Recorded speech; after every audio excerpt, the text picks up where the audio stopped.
Hello everyone, this is Matthew Frailey, founder of BreakpointTrades.com. Founded it 22 years ago, way back in 2003, to provide advanced technical analysis, market commentary, trade ideas, and my passion, which is mechanical trading systems, which we have many varieties here. Anyway, it's been about a week since I posted a YouTube video, which, again, you're missing out if you're not a subscriber. We put out 5 detailed newsletters per week with an active community, actionable trade ideas, system trades, you name it. Anyway, let's go and get started. This is our backend recorder for our website subscription service, which I'm going to go ahead and start right now. Hello everyone, this is Matthew Frailey with BreakpointTrades.com. This is the Monday, April 28th newsletter. Tonight's newsletter, as you can see, divided into 9 major sections. By the way, we've had some nice trade ideas lately. I've at least put out quite a few since early last week, and many of them have done quite well. Boyle, that's the 2x leveraged ETF for natural gas, AMLX, EVLV, RZLV, etc. So some nice trade ideas lately. Systems have been doing some nice trades, some of the high performance KISS systems, and even some of the standard KISS systems. I'll cover all that. Again, new week here. Remember, plenty of news items for the week. Earnings, we're in earnings season. And so we've had some big names report already. We got a lot left. Usually the market holds up in earnings season, and so far that's been the case. And I don't think earnings are really going to be affected until the next quarter with all the tariff stuff and everything else. Again, other economic news from retail sales, retail wholesale inventories, PCE prices, Chicago PMI, GDP, and of course Friday is the non-farm job payroll report. That's a big one, so we'll see how that comes in. Anyway, let's get started with some things. First off, first image below, item number 2. So a couple of our mean reversion systems triggered short today. Okay, so this image here shows you the systems on ES futures on the left and the SPY ETF on the right. So the two systems that triggered a short today are the QB BTS, that's quantitative edge, if you want to know what QE means, and high, mid, low short. So both of those systems triggered basically the same entry on both SPY and ES futures. I sent out a trade notification for that. Again, depending on what the market does, these may be a good trade right now, or they may be a bit early. Again, these systems can have up to 2 to 3 entries. Should the S&P say go to those higher levels I've been talking about, such as the 61.8 fib retracement, 50-day moving average, something like that, then likely we'll need maybe an additional entry or two on these. But we'll see. They did take a first entry short today. I sent that out to our subscribers today, letting them know. Again, because the same two systems triggered the exact same trade on both ES and SPY, if you wanted to limit your exposure, you could have done maybe half size. That's what I do sometimes. If two systems are triggering the same exact trade on the same day, I may just lower my position size. But again, that's up to you. We'll see how those play out. Next, here's some statistics for these systems, and I'm just showing the SPY versions. So here's the SPY version of the high, mid, low short. Again, it's a system that only looks for shorts, and this one has pretty crazy stats. 577 profit factor. That's pretty insane. Just to give you an example of how insane that is. So if you look at the gross product, profit to gross loss. Remember, profit factor is basically the gross profit divided by the loss. So gross profit, $13,300. Loss is $23. So that's how you get that insane profit factor. Total number of trades, 54 trades. 98% winning trades. There's been 52 consecutive winning trades in a row. It's pretty nutty. Max drawdown on this particular one is about 3.6%. You can see $361, $362, round that up. That's based on $10,000, so that's roughly, again, 3.62%. And average time in trade is, again, these tend to be quite short term. So average time in trade is about 3.5 days. Okay, here's the profit curve. And image number 4, so here's the SPY QEBTS short. Profit factor 19.74. Again, not crazy like the other one, but still very respectable. About 86% winning trades, 65 total trades. And now this one has a max historical drawdown of about 9.6%. So it's deeper pullback or deeper max drawdown than the other one. But again, just pointing that out. Average time in trades about 5 to 6 days or so. Nice profit curve. Both of these have history that goes back to the 1990s. Next, image number 5. So here's an image from the KISS systems, particularly the high performance KISS table.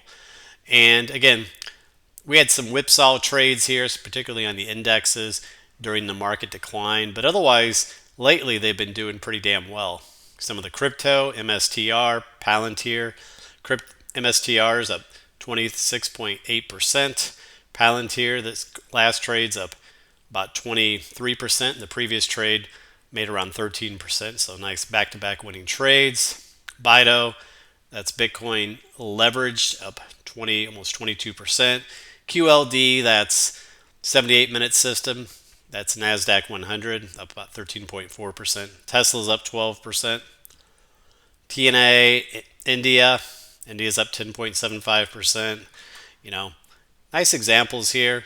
So congrats if you caught some of these. Again, depending on what the market does, we'll see how these behave. But I do have a mixture in the high performance KISS systems of indexes, of commodities, world markets, stuff like that. So I try to have a varied basket.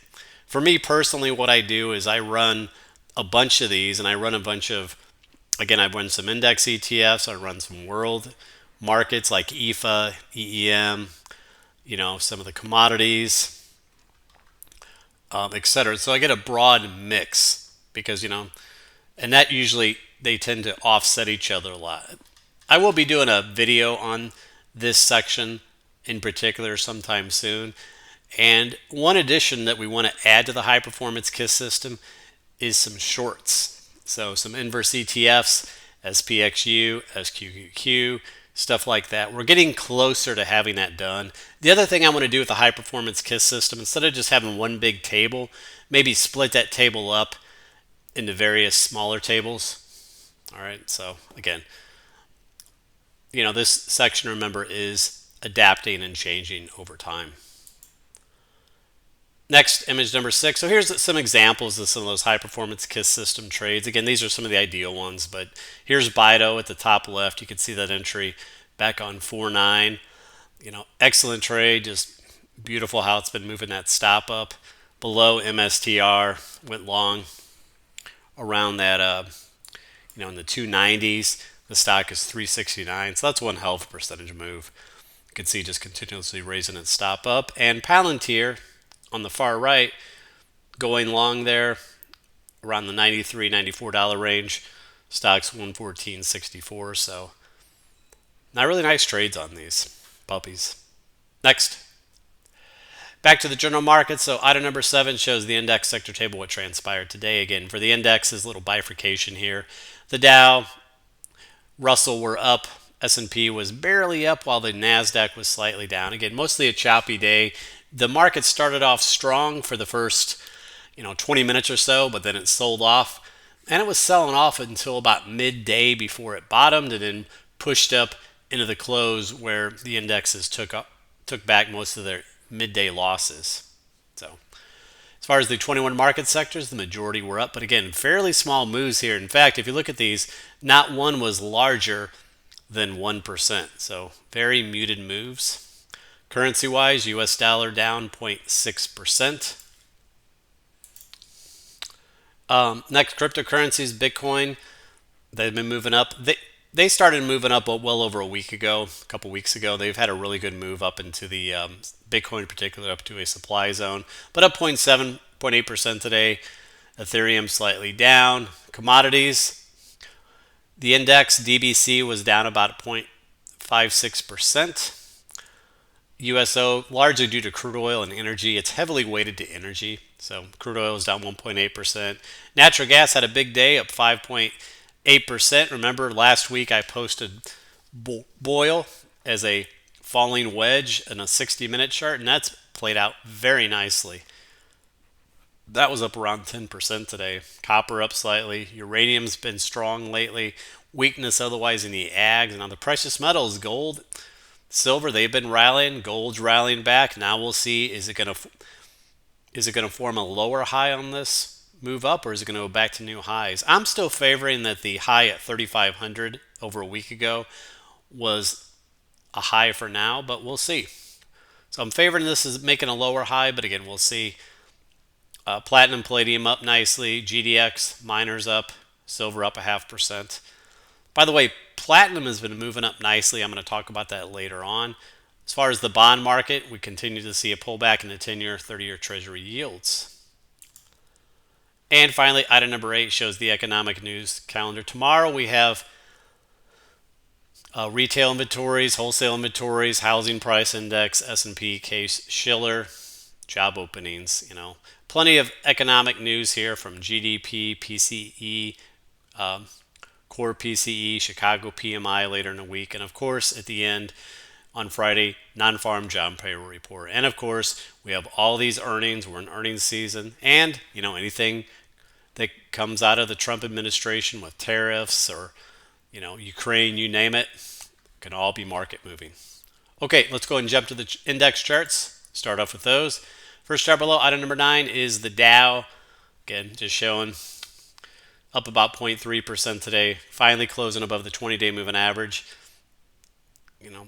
Last peak stalled around the 50% fib retracement. Then it pulled back. We formed that higher. It was a nice retracement, but we formed a higher low, just like on the other indexes. We'll see if this can still push higher. We have the downtrend line, 50-day moving average, etc.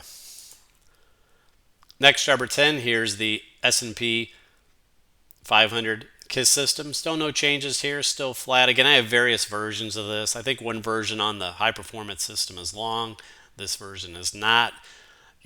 I still have some changes and that I want to add to the high performance KISS systems. Some of the daily systems, I have a bunch of those that I want to start adding and changing a few out. So sorry if there's a little confusion on there. Otherwise, this version here is flat. And by the way, this version has the highest stats, and it is still flat.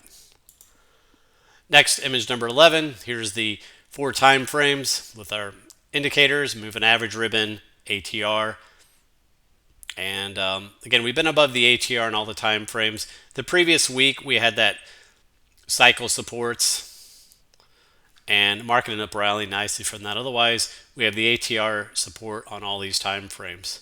Note we have a little resistance cycle on the half day, along with a DeMark 9 and a DeMark 13 on the 130 minute.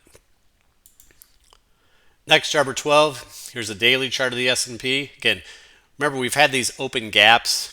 So on Friday we got a little bit of that open gap. We cleared that downtrend line from the highs, got a little bit into that gap. Today, we got a little further into the gap. Again, you could see the doji today, so big up and down movement, but a little bit further into that gap. I think at minimum we can fill this gap. Above there, you have the 50-day moving average, the 61.8 fib at 56.46, let's say 56.50. If we can get above that, then you have the 200-day moving average. Ultimately, I'm still favoring a lower high on the market before it comes down again. Again, there's various options. That's what I'm favoring. So, again, we'll monitor, adjust to whatever happens. Next. Chart number 13, here's a 60-minute view. Again, you can see how we got into that gap, pulled back into the gap. So at minimum, I'd love to fill this gap. So we'll, on further upside, I think that'd be a target. And chart number 14 is a 15-minute chart. On the weekend, Steve showed a little rising wedge, which played out for a quick sell-off today. Again, it was down,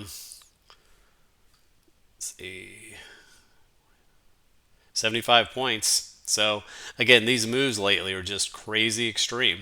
But anyway, before recovering into the close.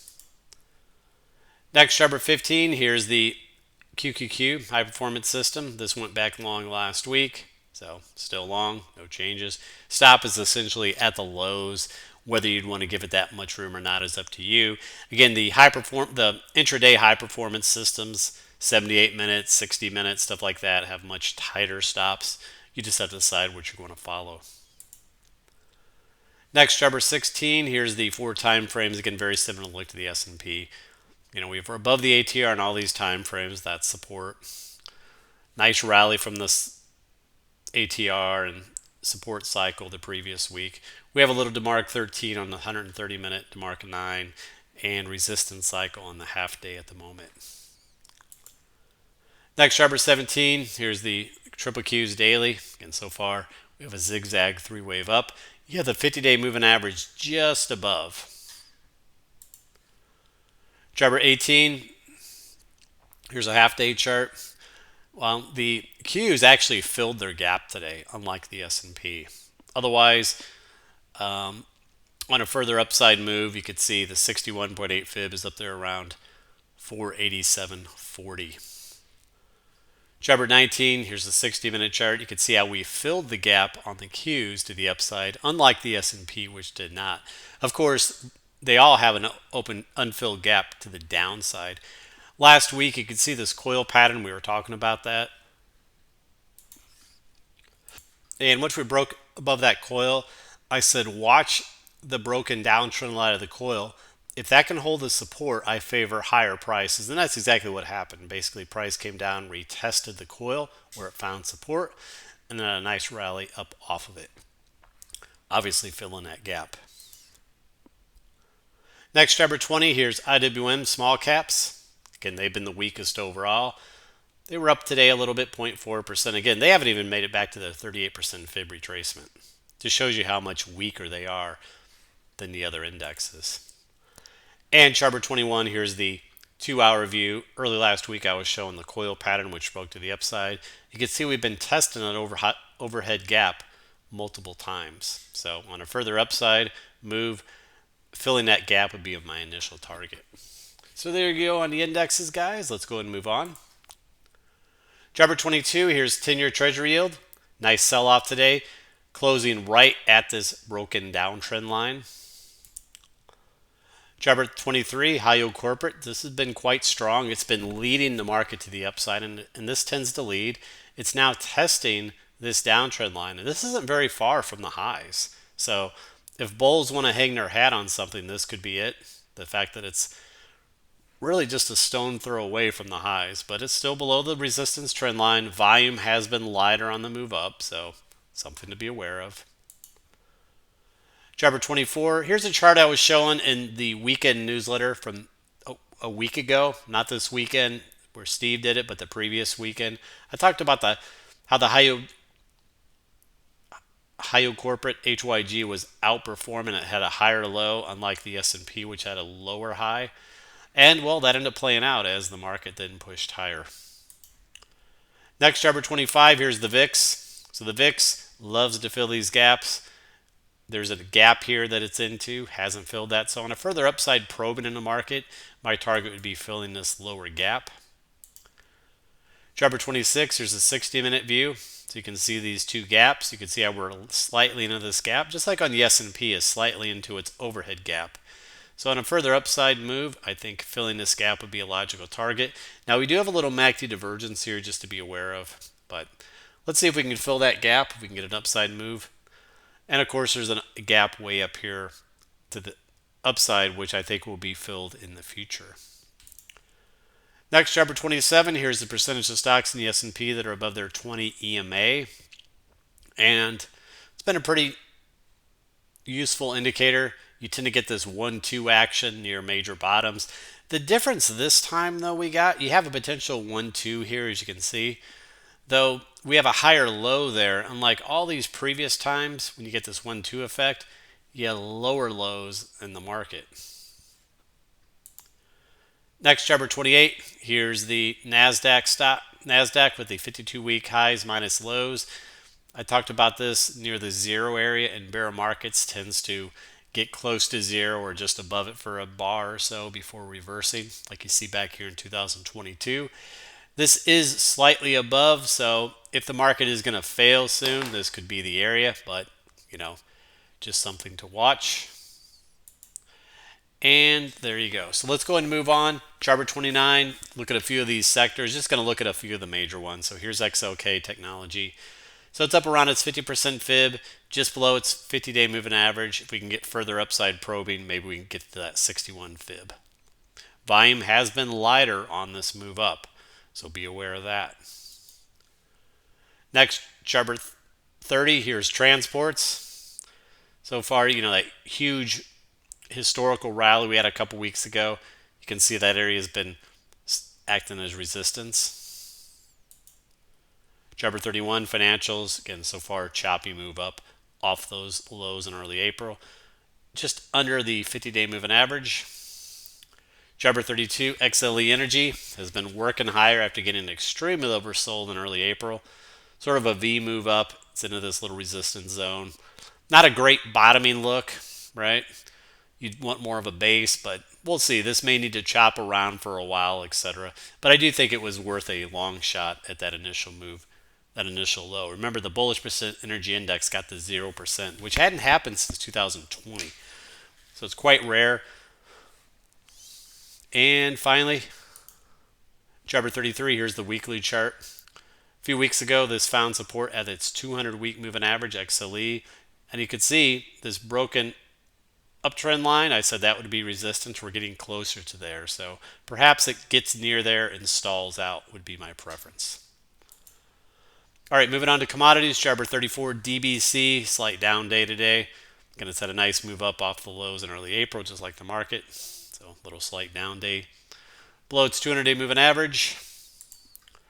Chart 35, here's the weekly chart. Again, it's been stuck in this horizontal range for 2 years.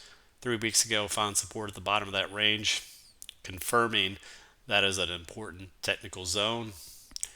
One day this is going to break out of this range one way or the other, and I think it'll set a big trend move, but for now it's been stuck in here for 2 years. Chart 36, crude oil, down 1.6% today. Again, this was a big shelf support which was lost a couple weeks ago. It is resistant. You can see that rally up stalled perfectly at the back test of that previous support turn resistance. That would have been an excellent short. Next, chart 37, UNG, natural gas. Nice rally today, up 5.9%. Again, this was quite oversold. It went below the 200-day moving average. You had a nice doji down there last Thursday that could have acted as a trigger candle, which would have triggered right on Friday with an immediate stop at the low. Nice trade. Chart 38, Boyle, that's the 2x leveraged ETF. You had the same setup. Again, congrats if you caught that. You can see this was up almost 10% today. And again, it triggered on Friday. And finally, chart 39, here's the 60-minute chart of Boyle. So last Wednesday, I posted this falling wedge on Boyle. And then I said I went long. I actually went long call options and for May. And it's had a really nice move. So congrats if you played that. Next, chart 40, copper. So far, we had a V move up off the lows. Right now, it's just consolidating above the 50-day and 9 EMA. Chart 41, DBA, agriculture. Again, essentially had a perfect ABC pullback correction right to that 200-day moving average where it found support. It's been moving up. And chart 42, PPLT, that's Platinum ETF. I'm still planning to do a dedicated video on Platinum because I think long-term Platinum is going to have a big move eventually just because of supply issues. Demand is much higher than supply. Platinum has been in the toilet for many years and that's created the imbalance. But you can see on this weekly chart, it's been in this coil. So far, a nice rally over the last month off the bottom coil trend line. And chart 43, here's the platinum to gold ratio. Again, this has been absolutely buried. It actually hit a low of 0.26, which is all-time, never happened in history. Platinum used to trade higher than gold. You can see back here in the 2000s, early to late, 2008, when the ratio was up, 2/2. So this is absolutely buried. I think eventually we're going to see this corrected, and that's why I think platinum over time could be a fairly easy double. Moving on to crypto, chart 44, Bitcoin. Again, after holding that demand zone, nice rally, took out the downtrend line, and it's so far stalling a little bit in this supply zone. Chart 45, Ethereum. Nice pop out of that tight coil. So far, still struggling though, a little bit around this 50-day moving average as you'd expect. But if the market can hold up, I think this will maybe just consolidate here and then have another push higher. As far as the crypto stocks, they've done well. WGMI, which we've had on our list, is a falling wedge with a MACD divergence. Nice move up. Initial target's this 50-day moving average, but it's been a nice trade. Chart 47, Coinbase. Nice pop out of that coil over the last week. And finally, chart 48, MSTR, MicroStrategy. This has been the strongest one. And again, I think a lot of that's to deal with the CEO, dynamic CEO Michael Saylor, but held that 200-day moving average. It's been a nice move up here. And remember, we have this in the high performance KISS system. And it has an excellent long trade going on. It's caught this move nicely. Next, moving on, chart 49, US dollar. Nice pullback today, which helped gold. Now we'll see, does it go to make a new low here? It can form a higher low. I'd say the moving average ribbon is quite expanded at this point. So we'll see. Chart 50, here's the weekly view of the dollar. Again, it's kind of gotten into this little demand zone down today, but we did bounce initially off of that. There's another support below that. And finally, chart 51, here's the monthly chart going back to the 90s. So we're still in this big uptrend channel. So another big support would be this uptrend line going all the way back to 2011. Otherwise, this labeling we put out a few years back, labeling that as a wave 5, man, that played out perfectly. Next, moving to precious metals, chart 52, gold up 0.5% today. Again, we had that blow off move to 3,500. What I'm wondering, was that a parabolic high, or can we go back and make new highs? We'll see. Now, it never did close below its 9 EMA, so that's one thing the bulls can hang their hat on, but we'll see, guys. I mean, this could still ultimately form a lower high, but we'll see. Chart 653, here's the weekly view. Again, you can count 5 ways up. We had that big spinning top doji the previous week. So I still think this could form a lower high on this move. But again, anything goes in this uncertain environment. Chart 54, here's GLL. That's the ultra short inverse ETF for gold. They gave you an initial trade if you took a shot last week. Nice pullback today. Again, that was a pretty good volume at the lows. So we'll see if this can form a higher low or not. Chart 55, silver. Slight update today, bouncing off the moving averages. Otherwise, the highs, it hasn't been strong like gold, more of an industrial metal. But you have that double top area from late March. That's your big resistance. Chart 56, here's the tradable ETF SLV. Chart 57, GDX, up today as you'd expect with gold. But again, was it going to form a lower high or not? We'll see. And chart 58, here's GDX on the 60-minute. Early last week, we pointed out the 5 waves. Said that it looked a bit toppy, and so far we've had a nice pullback. Bouncing here a little bit lately, but that was a nice pullback from those that 5th wave highs. Chart 59, Dust. That's the 2x inverse ETF for GDX that I put out over a week ago. And it had a nice move, but you can see weakening here. I got to stop at that higher low. We'll see if that can hold or not. And finally, guys, the final part of the newsletter, moving on to some of the trade ideas. Here's Tesla. Last week, it broke out of this pattern. Remember, on earnings. So it's achieved its first price target with the symmetry. Now, if it can continue higher, there is a supply zone well up here in the 350 to 370 range. That could be a target. But right now, we've hit the first target. Chart 61, AMLX was the long idea I put out last Monday. That's had an excellent move. This inverse head and shoulder pattern, again, moved up nicely right to the supply zone. Excellent percentage move, finally pulling back. Hope you took some profits up in that supply zone. Next, chart 62, EVLV was one I put out last Wednesday and broke out on Friday. Big move on today. So really nice move here the last couple days percentage-wise. Chart 63, RZLV was another one I put out. Nice basing pattern, a little low price stock, but it's been moving up on some expanding volume. Jabber 64, KVYO.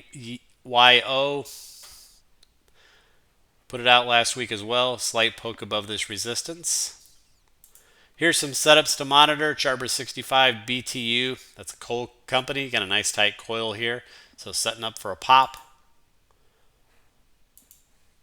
Jabber 66 Kava. Another one to monitor here. Little ascending triangle. Resistance right here. Jabber 67 Dollar General. I put this chart out last week. It's pulled back from resistance. Now, if it can hold this area and then starts to push up, it may have a shot of breaking out. Jabber 68 Hims. Nice little coil pattern. And little black candle today, but nice increase in volume. I'd keep an eye on this one. See if we can get some follow through. Jabber 69 AVL. Poking its head above this resistance here. Still okay. Jabber 70 URI. Here's a new setup. Hasn't triggered yet. Resistance is around the 659 area. Jabber 71 ABAT. American Battery. Little basing pattern. Low price stock. Resistance is $1.21. All right, guys. We'll see what happens tomorrow. Quick check on futures. ES futures are up $4. Gold is down $6. So again, not much movement at this moment. All right, we'll see what happens tomorrow. Again, appreciate all the support. Talk to you later.